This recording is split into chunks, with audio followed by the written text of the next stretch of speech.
Hi friends, आज हम लोग बात करने वाले हैं पडर फ्लैंज इंस्टॉलेशन के बारे में। और इस वीडियो में जानने वाले हैं कि पडर फ्लैंज कैसे इंस्टॉल करते हैं और उनका एलिवेशन कैसे लेना है और क्या साइज़ में लेना, उनकी फ्लैंज की साइज़ क्या होना चाहिए, उनके सेंटर पेट कितना होना चाहिए। ये सारी जानकारी हम इस वीडियो में देखने वाले हैं। बाय रेफरेंस ड्राइंग और कास्टिंग कैसे होने वाली साइट के ऊपर वो भी सब दिखने वाले हैं। तो फर्स्ट ऑफ ऑल जैसा आप देख सकते हो कि हमारे पास ये ड्राइंग है पडर फ्लैंज की और इन पे कुछ नंबरिंग दिया हुआ है सीक्वेंस में, जैसा कि R10 है, R3 है, R4 है, एक्सेट्रा। और इनके डिस्टेंस भी कुछ दिए हुए हैं आपको, जैसा कि किसी में 800 दिया, 600 दिया, 500 दिया हुआ है। यानी आपस में जिनका फासला है एक पटल के दूसरे पटल के बीच में, वो भी यहाँ पर मेंशन किया गया है। जैसे कि आपने वहाँ पर देखा था ड्राइंग के अंदर कि वहाँ पर नंबर दिया था T1, T2, T4, ठीक है। तो उनका स्पेसिफिकेशन यहाँ पर दिया हुआ टेबल के अंदर कि T1 क्या है, उसका टाइप्स कौन सा है, साइज़ कितना है और उसका एलिवेशन कितना है बॉटम से। ये सारी जानकारी इसके अंदर आपको दी हुई है। तो इसके अंदर हम ये देखने वाले हैं जैसा कि टाइप बी क्या होता है और 65 या 100 के लिए टाइप बी में क्या साइज़ दिया हुआ है, क्या स्पेसिफिकेशन दिया हुआ है, इसमें हम लोग देखने वाले हैं नीचे। जैसा कि आप देख सकते हो यहाँ पर हमारे पास 3 टाइप के पोर्टल फ्लैंज है, type A, type B, type C. तो टाइप ए में क्या होता है, वन साइड प्लेन होता है और वन साइड में थ्रेड होता है और सेंटर में हमारी प्लेट लगी होती है। और टाइप बी में होता है कि वन साइड प्लेन होता है हमारा और सेकेंड टाइप में होता है फ्लैंज होता है और बीच में सेंटर में प्लेट होती है। एंड टाइप सी में होता है ऐसा है कि सेंटर प्लेट होती है और आजू बाजू में फ्लैंजेस होते लगे होते हैं हमारे। तो हमारे जो रिक्वायरमेंट है टाइप बी का रिक्वायरमेंट है। और टाइप बी का आप देख सकते हैं स्पेसिफिकेशन क्या हुआ है कि पाइप से कितना ऊंचा प्लेट है हमारा, ठीक।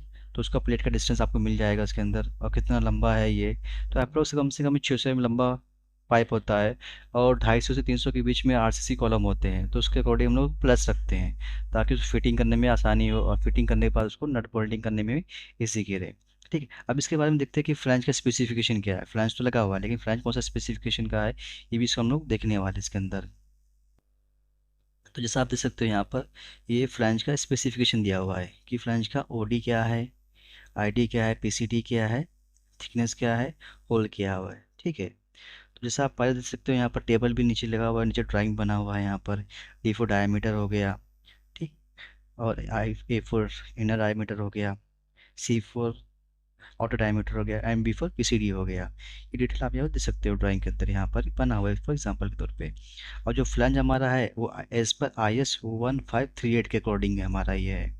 तो फॉर एग्जांपल 65 का लेते हैं तो उसका 145 हमारा क्या होने वाला है, PCD हो गया हमारा। और C होता है हमारा ऑटो डायमीटर होता है, मतलब 185 C हो गया हमारा। एंड T4 थिकनेस हो गया हमारी 18 mm का थिकनेस है। और जो होल्ड आया हुआ है हमारा 18 mm का है और 4 होल्ड की रिक्वायर्ड होती है इसके अंदर। तो ये हमारा पूरा डिटेल यहाँ पर दिया हुआ है और उसके एब्रीविएशन भी दिए हुए हैं, ABCDHT क्या होता है वो भी आप यहाँ पर दे सकते हो।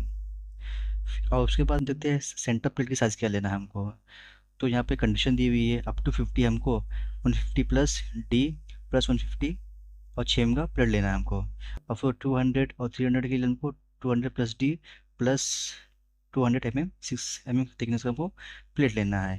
तो ये रहेगा ये हमारी ड्राइंग के बारे में और ये एलिवेशन के बारे में और कौन सा फ्लेंज लगाना है ये हमें ड्राइंग से मिल गया। अब हम लोग साइड पे देखते हैं कि कैसे उसको फिट करना है। जैसा आप देख सकते हैं हमारा ये प्रोडक्ट फ्लैंज हमारा फिट है यहाँ आरसीसी कॉलम के अंदर। अब उसको फिट करने 3 तरीके होते हैं। या तो हम लोग जो हमारा सेंटर प्लेट होता है उसको हम लोग वेल्डिंग मार दें यहाँ पर हम लोग, या तो फिर इसको तार से हम लोग होल करते हो, तार से उसको बांध दे, या तो फिर आजू बाजू में और भी TMT बार खड़ा करके उसको उसमें फिक्स करते हैं हम लोग, ठीक। अब बस इतना होना चाहिए कि जो फ्लैंज हमारा हो इतना बड़ा होना चाहिए ताकि हम जो प्लम्बिंग काम करें आगे बिल्डिंग में सप्लाई करने के लिए टैंक से लेके वाटर लाइन पे बिल्डिंग रूम्स के अंदर, तो उसका डिस्टेंस होना चाहिए ताकि उसमें नट बोल्टिंग जो होती है हॉल में से सही नट बोल्टिंग जो है ये हॉल में बराबर प्रॉपर वे में ईजिली बैठ जाए इसके अंदर।